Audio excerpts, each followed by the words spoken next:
మీ business ఏదైనా మీ ఊర్లో promotion చేయాలంటే అది సుమన్ టీవీతోనే సాధ్యం. ఇప్పుడే సంప్రదించండి. సూపర్ 6 పథకాల గురించి మాట్లాడడానికి అవకాశం ఇచ్చారు. స్వాతంత్ర 2024లో జరిగిన సూపర్ 6 హామీలతో సహా 143 హామీలు మేనిఫెస్టో ముఖ్యమంత్రి చంద్రబాబు గారు రిలీజ్ చేసి తప్పనిసరిగా ఇవి మేము అధికారంలోకి వస్తానే ఇవన్నీ కూడా అమలు పరుస్తామని చెప్పడం జరిగింది అధ్యక్ష. అయితే అధ్యక్ష, ఇప్పటి వరకు కూడా ఫీజు రియంబర్స్మెంట్ నిధులు ఇంతవరకు రిలీజ్ చేయకుండా విద్యార్థులను ఇబ్బంది పెడుతున్నారు అధ్యక్ష. అలాగే అధ్యక్ష, ఉద్యోగులకు ఐఆర్ లేదు, 4 డిఏలు కూడా ఇంకా పెండింగ్ ఉన్నాయి అధ్యక్ష. అలాగే అధ్యక్ష, రాష్ట్రంలో ఉండేటటువంటి పేదలందరికీ కూడా ఒక ఇల్లు కూడా ఇంకా నిర్మాణ కార్యక్రమం జరగలేదు అధ్యక్ష. అలాగే అధ్యక్ష, ఆరోగ్యశ్రీ ఈ రోజు సక్రమంగా అమలు జరగకుండా నీరు గార్చే ప్రయత్నం జరుగుతున్నది అధ్యక్ష.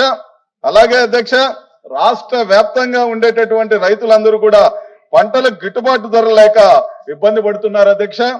అలాగే అధ్యక్ష, పెంచం అంటూనే విద్యుత్ ఛార్జీలు పెంచి 15,485 కోట్లు ఇబ్బంది పెట్టడం జరిగింది అధ్యక్ష.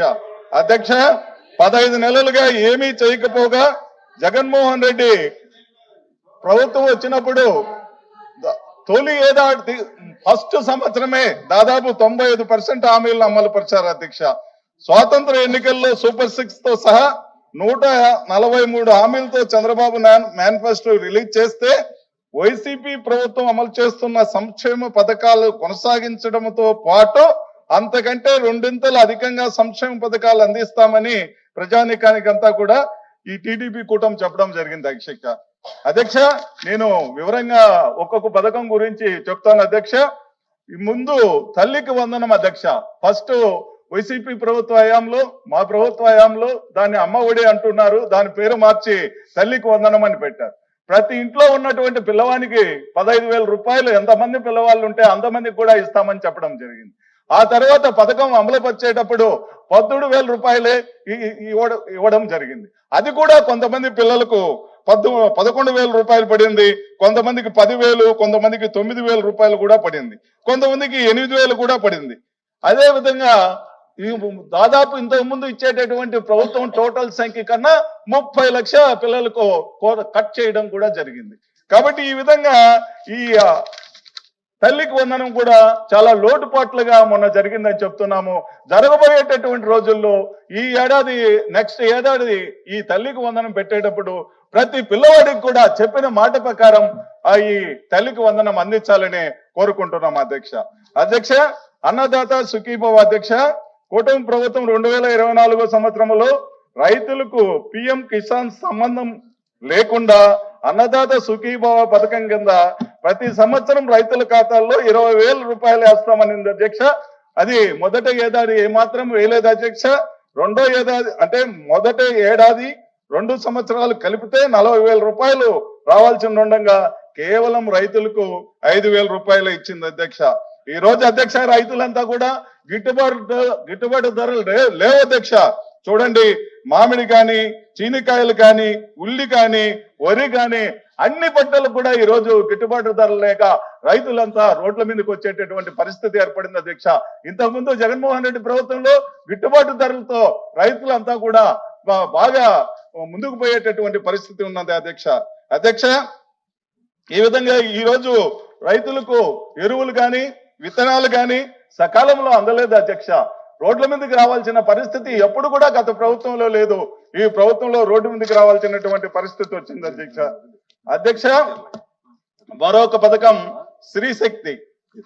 మంత్రివర్యులు ఇప్పుడే చెప్పారు, దాదాపు 14,479 బస్సులు ఉన్నాయి.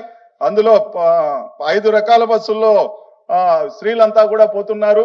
దానికి దాదాపు 22 లక్షల మంది ప్రయాణం చేస్తున్నారు. బాగుంది అధ్యక్ష. అన్ని బస్సుల్లో కూడా అప్పుడు ఉచితంగా ప్రయాణం చేస్తామని చెప్పారు అధ్యక్ష. ఏ బస్సు ఎక్కినా ఎక్కడికైనా పోవచ్చు అని చెప్పారు. తర్వాత ఈ 16 రకాల బస్సు 16 రకాల బస్సుల్లో 5 రకాల మాత్రమే కేటాయించారు. రోజు కూడా ఈ బస్సుల్లో మంత్రివర్యులు కూడా బాగా తెలుస్తూ ఉంటుంది, పేపర్లో కూడా వస్తున్నాయి. మగవాళ్ళు, ఆడవాళ్ళు, లేడీస్, మేల్, ఫీమేల్ కొట్లాటుకుంటున్నారు అధ్యక్ష సీట్లు లేక. కాబట్టి నేను మంత్రివర్యులకు తర్వాత ప్రభుత్వానికి తెలియజేసేది ఏమిటంటే బస్సుల సంఖ్య పెంచి ఎక్కడ కూడా ఈ పథకం బాగా అమలయ్యేట్టుగా చేయాలని కోరుకుంటున్నాను అధ్యక్ష. అలాగే అధ్యక్ష, నిరుద్యోగ భృతి అన్నారు అధ్యక్ష. నిరుద్యోగులందరూ కూడా పాపం ఎక్కడెక్కడో వచ్చి కుటుంబ ప్రభుత్వానికి ఓట్లేశారు అధ్యక్ష. తప్పనిసరిగా ఒకవేళ ఉద్యోగం వస్తుంది, ఉద్యోగం రాకపోతే నిరుద్యోగ భృతి మాకు దొరుకుతుంది అనేటటువంటి సంకల్పంతో నిరుద్యోగులంతా ఓట్లేయడం జరిగింది అధ్యక్ష. తొలి ఏడాది ఏమాత్రం నిరుద్యోగ భృతి ఇవ్వలేదు అధ్యక్ష. 20 లక్షల మంది నిరుద్యోగులు ఉన్నారు అధ్యక్ష. వారికి 3,000 చొప్పున లెక్క కడితే 7,200 కోట్లు ప్రతి ఏడాది ఇవ్వాల్సింది వస్తుంది అధ్యక్ష. అది ఇంకా 2 సంవత్సరాలుగా ఆ నిరుద్యోగ భృతి ఇంతవరకు ఇవ్వలేదు అధ్యక్ష.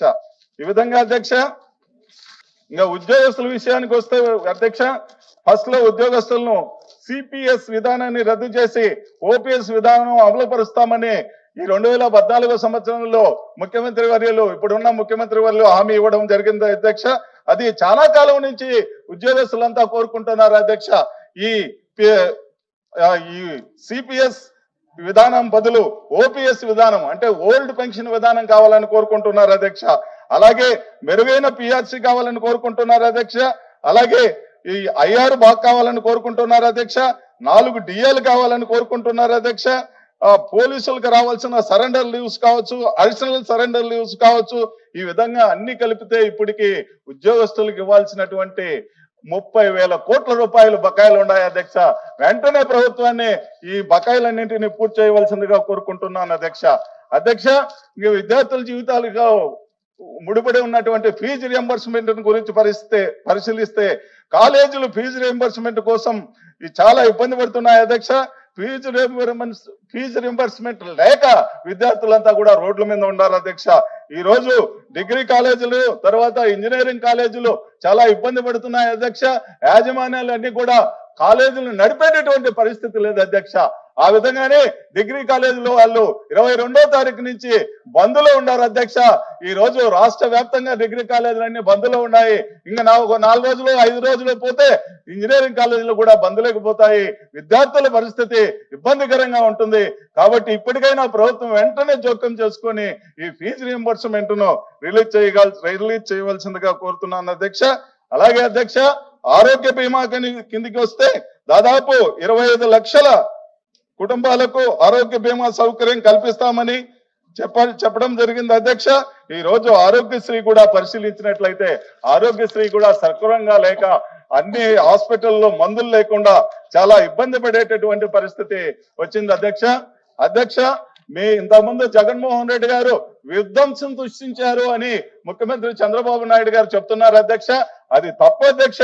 ప్రతి గ్రామంలో కూడా సచివాలయాలు, అలాగే రైతు భరోసా కేంద్రాలు, అలాగే ఇవన్నీ కూడా ఏర్పాటు చేయడం ఇది విధ్వంసం కాదు అధ్యక్ష.